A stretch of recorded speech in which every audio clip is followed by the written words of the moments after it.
안녕하십니까. 예. 최근에 보니까 또 국정감사 NGO 모니터단이 선정한 2018년도 우수 국감의원 수상자로 선정되었습니다. 먼저 축하드립니다. 감사합니다. 예, 간단하게 소개 좀 한번 말씀해 주시죠. 국정감사는 국회의원한테 국민들이 부여한 가장 중요한 행사 중에 하나이죠. 국회 일정 속에서. 근데 제가 등원을 해서 3년 내리 다 받았습니다. 네, 그러신 것 같아요. 예, 그래서 이건 의미가 시민단체, 대한민국에 280개에 달하는 시민단체가 있는데 이 시민단체 분들이 나오셔가지고 모니터링을 이렇게 매번 하십니다. 처음에서 끝날 때까지. 그리고 그동안 여러 정책을 낸 거, 또 질의한 거, 여러 가지를 종합을 해서 상을 주게 되는 것인데, 이번에는 정무위원회 상임위하고 운영위원회 상임위 두 군데서 받게 돼서 하여튼 고마운 것을 우리 시민들한테, 또 대한 국민들한테 드립니다. 축하드리고요. 그 초선 의원으로서 보니까 또 당내에서도 상당히 비중 있는 역할도 많이 맡으시더라고요. 예산결산특별위원회 위원도 하시고, 또 자유한국당의 원내부대표, 그리고 또 자유한국당의 소상공인 특별위원회 위원장도 하시면서 국회 헌법개정특별위원회 위원도 하시던데, 장래 입지가 이제 탄탄하시다라는 생각이 드는데 어떠신가요? 정치인은 되게 새로운 길을 여는 길이기 때문에 때로는 당내에서 쓴소리도 해야 되고 정부에다가 고언도 해야 되고, 그뿐만 아니라 새로운 정책이나 비전을 가지고 얘기하는 것이기 때문에 다양한 방법으로 국민들한테 어필할 수 있다고 생각을 합니다. 이런 부분들이 평가받은 거 아닌가 싶습니다. 보건복지위원으로 계속 이렇게 활동하시는 거 알고 있는데, 또 가장 기억에 남는다거나 좀 보람이 있었던 활동, 그런 게 있다면 한번 말씀해 주시죠. 저는 국회의원이 그냥 질의만 한번 하고 끝내서는 안 된다고 생각을 해요. 국회의원 활동은 자기가 4년 동안에 지역은 어떤 일을 할 것인지, 국가적으로 어떤 일을 할 것인지 정확하게 세팅을 하고 시작을 해봤습니다. 그리고 지역에는 여러 하나들이 있으니까 안 해봤습니다. 공약은 거의 다 했고요. 잊지 않았던 일들을 농업에 대한 거, 어업에 대한 거, 보건 복지에 관한 학교 이런 부분에 대해서 다 해봤습니다. 국가적으로는 제가 가면서 꼭 몇 가지를 해야 되겠다라는 생각을 했었어요. 그 중에 하나가 의료 분쟁 조정원이라고 있습니다. 보건복지에 있을 때에 우리 국민들이 병원에 가서 수술하는데 사고가 났어요. 전문성이 있기 때문에 이게 의료 사고인지 아닌지를 평가해야 할 수가 없어요. 그러다 보니까 변호사를 찾게 되고, 또 전문 변호사를 살려니까 돈이 많이 들거든요. 그래서 국가가 법률 구조 공단처럼 의료 분쟁 조정원을 만들어놨거든요. 그래서 여기에 매년 100억 정도씩 예산을 줬는데 지금은 76명이나 그랬어요. 2,400건을 요청을 했는데 현장 조사를 24건 했습니다. 그러니까 첫 해년도에 이걸 잡아가지고 2년 동안 싸웠습니다.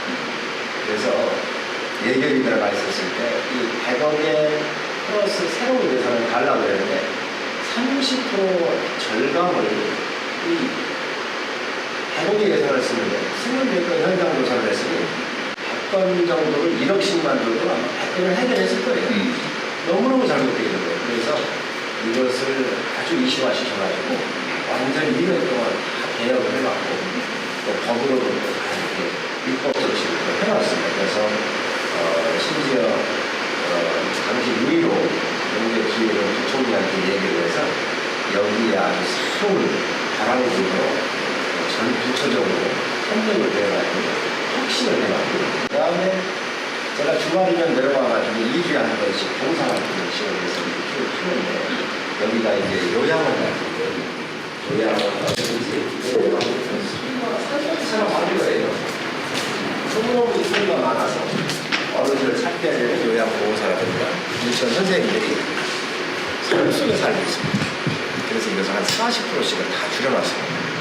그래서 제가 이런 부분을 좀 하자. 두 번째는 미세먼지 같은 경우는 참 중요하죠. 근데 제가 또 환경에 대해서 전문성을 갖고 있기 때문에 화학공단과 또 당진에는 철강공단이 있는데, 사실 이 화학공단이나 철강공단의 이 오염도가 굉장히 심각합니다. 그래서 이런 부분들을 과감하게 줄이고, 또 미세먼지에 대해서도 정부의 대책을 요청을 해서 이번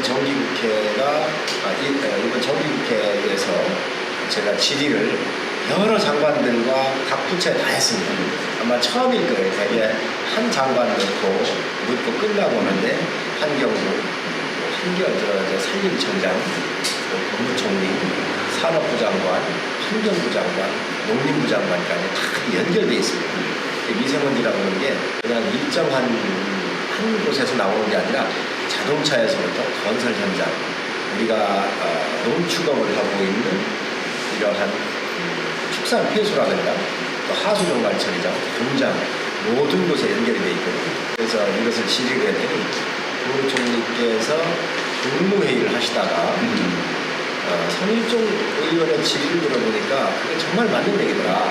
그래서 각 부처들 다 계획을 세워가지고 대책을 세워서 보고하라 이렇게 하셨다고 총리께서 저한테 직접 말씀하시고 저한테 직접 말씀을 해주시더라고요. 많은 일 하기보다 중요한 국가적인 아이템 한 4개 정도 잡아서 끊임없이 하겠다. 그래서 지금 현재 그렇게 하고 있습니다. 보건복지위원회 소속이시지만 이제 도청 현안에 대해서 상당히 종합적인 시각을 가지고 또 지속적으로 관심을 갖고 이제 문제를 해결하려고 하시는 그런 조언에 대해서 공감하는 것이기 때문에 특히 사실 의료 분쟁이 일어날 수 있는 그 부분과 관련해서는 의료계조차도 상당히 공감하고 있는 것이 있어서 그렇습니다. 예. 국민들의 입장에서 상당히 절실한 또 민원이고 그럴 텐데 의료 분쟁 조정원을 나름대로 개혁하신 그런 부분에 대해서 여기 교수님 또 문제가 있는 것이 대형 병원이 있잖아요. 우리나라 대형 병원이 얼마나 크고 힘이 있어요. 그러니까 의료 사고가 나가지고 문제 조정원에 요청을 하면 대형 병원들이 무시해버립니다. 무시해서 응하지를 않아도 이제 그때 법적으로 가는 거예요. 대형 병원을 끌어들여야 되겠다. 그래서 보건복지부하고 협의를 해서 병원 평가를 어디서 하느냐. 보건복지부에서 평가 요소 항목에 이걸 집어넣었어요. 아까 미세먼지 같은 경우는 발전소들이 또 미세먼지 좀 많이 내놓잖아요. 그래서 미세먼지 줄이는 그 발전소의 경영평가에서 이것도 넣었어요. 경영평가 요소에서 제대로 못 받으면 보너스라든가 인센티브가 없어지잖아요. 그러니까 이제 필사적으로 하게 된 거죠. 그래서 우리 태아나래 같은 경우는 자네는 한 7, 80ppm 정도 나왔을 거예요. 삭스가 지금은 10ppm 이하로 삭스가 줄었습니다. 낙스가 한 20ppm 언저리에서 20한 5, 6 정도 나오고 있는데 그 현장과 정책 이런 부분들을 잘 어울리게 하는 것이 국회의원의 임무라고 생각합니다. 문제의 그 맥을 알고서 접근하시는 국회의원들이 아니신가 그런 생각이 듭니다. 그 내년도 보니까 보도를 보니까 내년도에 예산을 하는 지역에 한 2,300억 원 정도 이렇게 확보하셨다 그런 보도를 봤습니다만 올해 가장 역점을 두고 좀 하셨던 그런 관심을 가졌던 그 사안이라든지 내년에도 좀 관심을 갖는 그런 부분은 어떠십니까? 예산은 한번 따놓으면 끝날 때까지 그냥 자동적으로 이게 가게 되어 있습니다. 그래서 제일 중요한 게 예산은 신규 예산을 얼마나 가져오느냐. 되게 국회의원들이 신규 예산을 하나 푸는데 그 정도 가져옵니다. 근데 저는 국회의원들 가지고 매년 하여튼 올해도 9개를 가져왔더니 선택을 합해서 이런 문제가 있다가 보니까 사전에 치밀하게 준비를 하지 않으면 어렵습니다. 그래서 올해는 우리 서사는 근로자 중심으로 좀 짜자. 그래서 저희가 근로복지공단 이제 우리가 서산으로 유치할 수 있는 예산을 다 확보를 해놨고요. 그리고 이제 우리 항운노조, 예산에 가면 항운노조가 있는데 복지관이 이게 좀 없으세요. 그래서 힘들어하시길래 이번에 34억을 중앙 예산으로 해서 넣어봤습니다. 그래서 그 서산은 그렇게 근로자 중심으로 좀 해놨고 해안은 이제 이게 아직까지 SOC 큰 도로들이 좀 문제가 있어요. 그래서 이번에 대하산에서 2원을 연결하는 연육교가 한 3천억 정도가 들어갈 텐데 오래 걸릴 거예요. 이제 100%라고 하면 1% 정도 이번에 시작을 했습니다. 그래서 기본 타당성 조사에서도 반영을 했고 해안에서 신진도 들어가는 금이 들어가는 신진도까지 들어가는 도로 한 1,500 정도가 들어가는데 이거 아주 반영시키는 굉장히 애를 먹었습니다. 그래서 이거를 이번에 다 반영을 좀 시켜놨고 하수종말처리, 신들의 하수종말처리장 안면도에 파출소가 옛날 우리 보니까 폐기물 사태가 났었을 때 불이 타가지고 지었는데 제대로 못 졌어요. 그때 어민들 지원하는 감척불이 들어가 있고요. 여러 형태로 해서 신규 예산을 9개 정도 따왔는데 많이 도움이 좀 되실 겁니다. 좋습니다. 네. 그러니까 지난 14일 날 서산의료원에서 이제 그러니까 충남부하고 서울대병원, 그다음 서산의료원, 또 스포츠발전 이렇게 해서 보건의료 발전을 위한 업무 협약식을 개최했다고 했는데 좀 설명 좀 해주시죠. 우리 지역이 의료 취약 지역으로 구성이 되어 있습니다. 그래서 충청남도에서 이제 긴급할 때 이제 심장마비나 교통사고가 나거나 이랬을 때 닥터 헬기, 이제 헬기가 뜨는데 우리 지역이 54.3%가 떠요. 서산 태안이. 충청남도의 절반이 넘고요. 전국의 10% 이상이 됩니다. 저희가. 굉장히 문제가 있지요. 제가 국회의원이 되면서 우리 지역의 보건의료 분야를 어떻게 획기적으로 좀 개선할까 고민을 많이 했어요. 그래서 사실 지금 의료원에 짓고 있는 저 증축비도 제가 국회의원 때가 83억을 내려보낸 겁니다. 장비도 좀 이렇게 교체를 하고요. 아마 이런 것들은 나오지도 않았을 거예요. 그렇게 해서 이제 그 의료복지 보건 분야를 좀 취약 지역에서 좀 안정적인 지역으로 좀 바꿔야 되겠다 이렇게 생각을 했는데 이게 굉장히 어려움이 있어요. 각각 이해관계가 틀리기 때문에. 그래서 2년 동안 준비를 했고 1년을 용역을 했어요. 그래서 1년 동안 준비를 했는데 이번에 이제 서울대학교 병원이 이제 저희 지역으로 공공의료 사업 분야가 유치를 했죠. 그래서 기적 같은 일이 일어났습니다. 서울대학교 병원 하면 지역으로 내려간 적이 없습니다. 근데 이번에 이제 저희가 이것을 지역에 유치를 끝냈는데 우리 지역 주민을 위해서 상당히 좋은 일이라고 생각을 합니다. 굉장히 어려움도 많았고요. 그런데 이게 정부만 가지고는 또 안 되는 일입니다. 응급실은 지금 좀 수준급이에요. 시설은. 의료진이 문제예요. 그래서 의료진을 이제 앞으로 서울대학교에서 교수들이 내려오시고 365일 저희 지역에 상주를 하고요. 이제 단계별로 이게 일어날 텐데 그래서 이런 장비가 구축이 되면서 따라서 선생님들이 오시게 돼 있는데 한 7명에서 10명 정도 이렇게 예상을 하고 정부 예산이 부족하다 보니까 우리 지역에 이 화력발전소 있잖아요. 그래서 화력발전소 요청을 해서 서울대학교 한 20억 정도씩 기부를 해주고 또 나머지 부분은 중앙정부가 좀 되는 거로 제가 또 좀 뺏어왔고요. 이렇게 해서 이제 서울대학교가 저희 지역으로 오게 된 거고 그리고 또 서울발전이 민간 기업으로서 기여하게 된 거고요. 그리고 충청남도가 스페이스 이 공간을 좀 또 제공을 했고 국회의원이 이걸 오거나이즈 이렇게 해서 엮어서 우리 지역이 이제는 헬기가 안 떠도 되는 지역으로 만들어 놨습니다. 조그맣고 응급한 수술들은 다 저희 지역에서 할 수 있을 거고요. 큰 수술은 서울대학교 예약도 안 되잖아요. 서울대학교를 보내서 수술하시고 내려오시면 서산에서 이렇게 간호 받으시고 하시면서 치료하시면 될 것 같습니다. 또 응급 환자들의 이송 시간 이런 것 때문에 그 얘기들이 많아서 서산에 이제 닥터 헬기가 뜨는 데가 의료원 민간이 되다 보니까 좀 어려운 얘기고 지금 앞으로 서산 의료원 안내에서 좀 뜨거나 그럴 수 있을까요? 닥터 헬기를 안 띄우고 여기서 수술하려고 하는 거죠. 그래서 이제 응급실이 살아날 거예요. 뭐 치과 또 뭐 안과 이런 의사들은 안 내려온다. 우리 지역에 있는 의사 또 병원들도 잘 돼야 되기 때문에 또 의료 격차가 그런 건 별로 없으세요. 또 그게 금방 생명에 영향을 주는 건 아니니까. 그래서 우리가 지금 응급의학 중심으로 내려올 텐데 응급의학이 내려오게 되면은 심장의사가 내려와야 되고 또 신경외과가 와야 되고 우리 몸에 신경이 많이 지나고 있기 때문에 수술을 막을 수가 없잖아요. 신경 잘리면 뭐 뇌도 작동이 안 되고 이러기 때문에 신경외과라든가 여러 선생님들이 같이 오게 될 거고 특히 이제 우리 지역 특히 태안 같은 경우는 고령화 인구가 28%를 차지하고 있어요. 그래서 어르신들 질병에 대한 연구나 또 예방, 치료 이런 거를 교수님께서 내려오실 텐데 이분들은 태안 의료원에 파견을 해서 이제 서산 의료원과 태안 의료원 두 개의 추구를 해가지고 의료 혜택을 보실 수 있도록 그렇게 일을 해봤습니다. SBC 서산 방송에서는 이번 인터뷰를 준비하면서 성일종 의원께 시민들이 묻습니다라는 시민 질문들을 수여했습니다. 그 서산의 자랑 또는 서산만의 보물이라고 한다면 무엇이 있을까요? 라는 질문인데 어떻게 생각하세요? 우리 서산은 자랑할 게 너무 많습니다.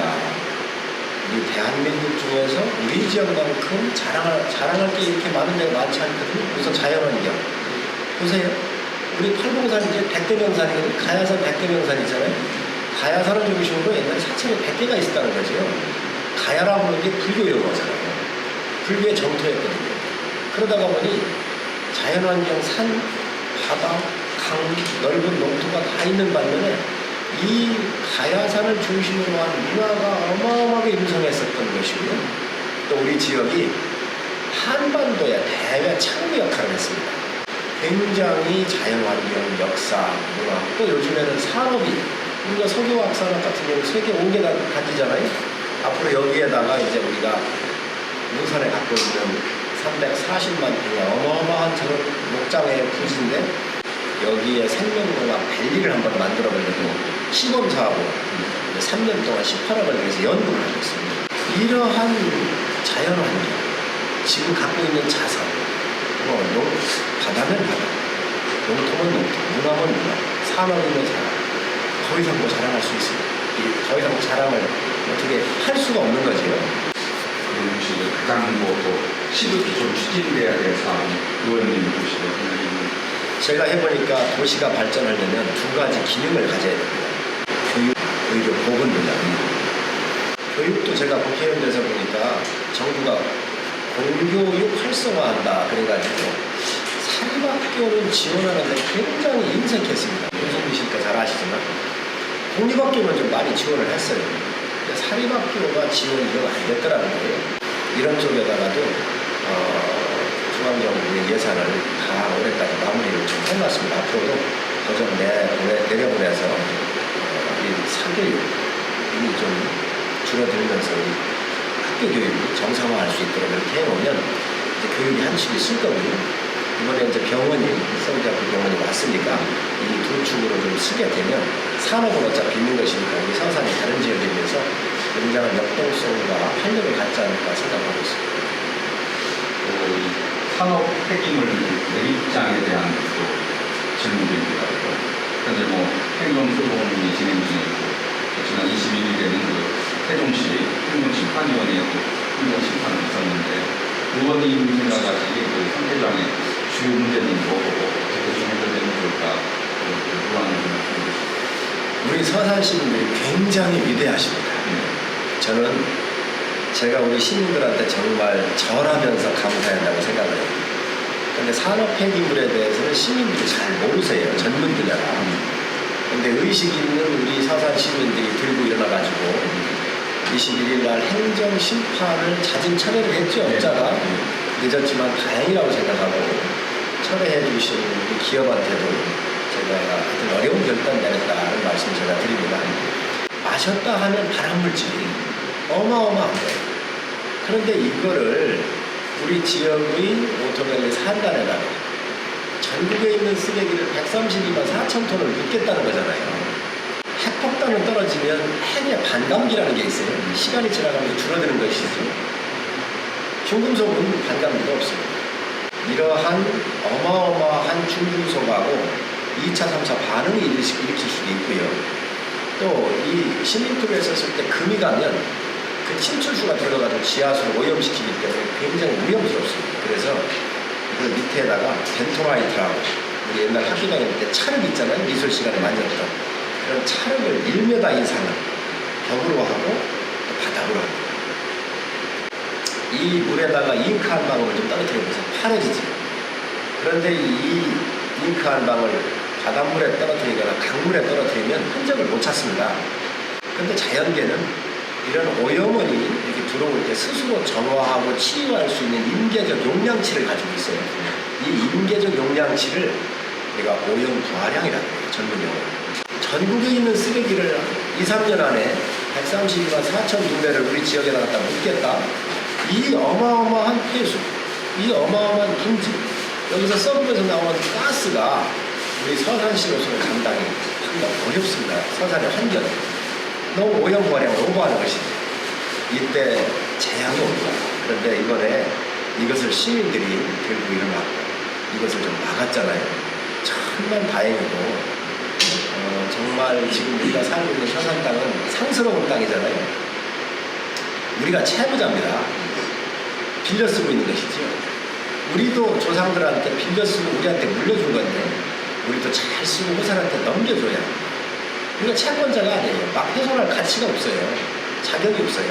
넘겨줘야 되기 때문에 이번에 이렇게 그 상패장을 철회할 수 있도록 시민들이 똘똘 뭉쳐서 이렇게 하신 것은 우리 서산 시민의 승리라고 생각을 하고 다시 한번 애쓰신 분들한테 진심으로 고마운 인사를 드립니다. 또 이제 그 국회의원의 24시간 근무하나 하루 일과나 그런 또 질문이 또 있었네요. 국회의원은 개인적으로는 참 불행하다고 생각해요. 개인적 삶을 살 때는 등산도 가고 운동도 하고 여러 가지 할 수가 있는데 국회의원하면서 채권권 보기가 정말 바쁘거든요. 보통 내려오면 한 10개 이상씩 일정을 소화해야 되고 또 찾아서 하는 일이에요. 국회의원은 누가 주어서 하는 게 아니라 지역의 일도 다 자기가 먼저 찾아서 이걸 하는 일이다 보니까 국회의원한테는 토요일, 일요일이 없습니다. 월, 화, 수, 목, 금, 월, 화, 수, 목, 금, 이렇게 시작됩니다. 참 어려운 일인데 대신 이렇게 시민들 편에서 일을 한다든지 또 국회의원이 무슨 일을 했었을 때 참 고마워하는 분들, 특히 힘없고 외로운 분들, 외로워하시는 분들, 억울해하는 분들, 이런 분들에 대해서 눈물 닦아주고 억울한 것을 풀어주고 또 찾아가서 힘 보태고 격려의 말을 좀 드릴 때 고마워할 때 그럴 때는 참 국회의원의 보람이 있다. 혹시 정치인을 꿈꾸는 청소년들이 있다 한마디 해주신다고 어떤 말씀 해주시겠어요? 많은 경험을 좀 했으면 좋겠다는 생각이 들어요. 제가 정치를 시작할 때 이 정치를 왜 해야 될까? 꼭 내가 해야 될까? 나보다 나은 사람은 없는지 또 내가 정치를 한다면 어떤 시대적인 아젠다를 잡아서 누구하고 어떻게 풀어야 되는지에 대해서 굉장히 고민을 많이 했어요. 그러니까 정치한다 그러면 큰 자기 나름대로의 철학을 세워서 가잖아요. 서산에 혹시 미래를 책임질 어떤 발전 동력 그런 거는 뭐라고 생각하십니까?